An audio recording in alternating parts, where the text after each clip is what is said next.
Imus in the morning. Well, I have a list here. Yeah. By the way, of people who were so wrong, it was ridiculous. And who was right? We were. I was right. Yeah. Who predicted this thing? We did. Amen. And we did it on what? What McConnell said this. We just took a look at the polls, and because we don't have a political agenda here, and we really don't. We're not geniuses. And no, we're not. No. And at least I'm not. Speak for yourself. So, well, who's going to win this thing? Even Bernard. We said, well, Obama's probably going to win it. Who won? Our guy.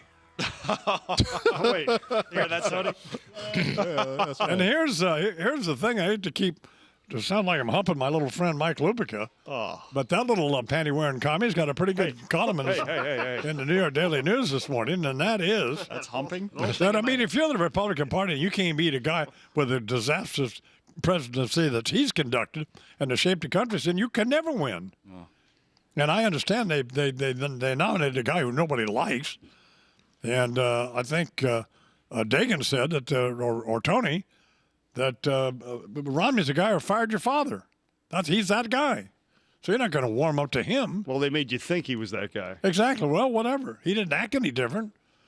I mean, you just can't be putting an elevator in your house or your car. Even I don't have that. I mean, so there's You're nobody thinking about it. But That is the standard right there. a pretty good idea. Gave you ideas, though. Yeah, I mean, Elevator. even I'm not that screwed up. Hey, Brent. Let's go down. But back to Lupica for a second. His point is, and I think it's one to embrace.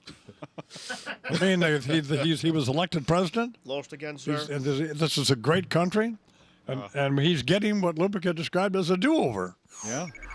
So he now, the president now has the opportunity, and he even sort of alluded to this in his acceptance speech in Chicago last night. Yeah, victory. He now has the victory speech. He now has the opportunity to be the president that everybody thought he was going to be. Not everybody, but everybody who voted for him back in 2008. So, which means walking across the aisle, working with those folks, Boehner and that other bunch, and those dopes in the Senate and that sort of thing, and get Harry Reid straightened out. And work with your own party. He doesn't even talk to them. And do that. So lose some of the arrogance and the insecurities. That's a pretty good deal. I mean, that's quite an accomplishment to be elected in this country. To start off with being black. And then we already went through all of the various problems, the $16 trillion debt and gas prices what they are, and unemployment, and 50 million people on food stamps, and 23 or 4 million people unemployed. I mean, and you still get elected. So, but the people who were wrong, here's why why I don't need to say this. You already know this. Mm-hmm. That we know more about what's going on this program than almost any program on the air, because we're not here trying pushing some agenda. Here's what that skunk vomit said. Yep. Remember skunk vomit? Mm-hmm. Sure. Newt Gingrich. Newt Gingrich, right. I believe the minimum, he's talking about the election. I believe the minimum result will be 53-47 Romney. Oh. Over 300 electoral votes. He should be put to sleep. Yeah. He should have been put to sleep anyway. He thought he was going to be the nominee, too. How about that? Yes. That fat pig ran. You thought his first two marriages are going to work out.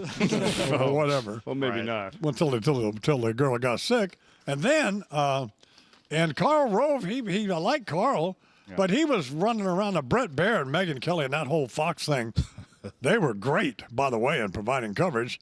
Of course, I didn't see a second of it, but David and Wyatt did, and they came in and woke me up and told me who won. Yeah, they are good. But I saw a little bit of their outstanding coverage.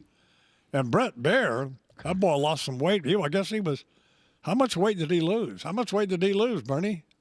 I don't know. He looked good to me. I didn't notice. He looks great, doesn't he? Yeah. He ran yesterday morning before he even started the all-night. Okay, so the boy's obsessed now. There you go. But he came in, he looked good. Looked like Anchorman now. Yeah. Saw him on the way out, and he was walking out and walking in this morning. They did very good last night. Okay.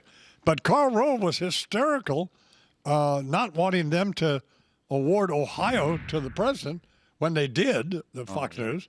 But it was over. Yeah, he thought it was too early to call it, Carl. And okay. He threw a fit, which lasted for about a half hour. Yeah. Last So he should be precluded from ever appearing on Fox News again, ever, and predicting anything. And how about Dick Morris, Who thinks Dick Moore? I mean, huh? He's got his collar on this morning. He's a happy camper. Yeah, unless you subscribe to Bernie's theory that Dick Morse was some evidence, empirical as it is, but some evidence that he's into abject humiliation vis-a-vis the dog calling a hooker. He's a masochist. Exactly. The McGurk theory. That he may be all greased up this morning, running around with a big old boner, happier than a God, don't do He that. may be thrilled to death over many this, bad the images in outcome my of head this. right now. Well, that's really more of an image than we need. You How about think? just taking a couple of paddle swings right now? It's 10 minutes after this. Let's just go with that. All greased Swinging up it like with that a in an on-deck circle. I know. Hit me again. Hit me again. I was really wrong. I was a bad boy. No, I said landslide. Make it harder. Now this is some election. Yes. I was very bad. It's 11 minutes after the hour, so Oh my God. we are where we are. And, Oh, we sure are. Pinch hitters in there. got Doug Brinkley coming up. The Blondes will be here at the end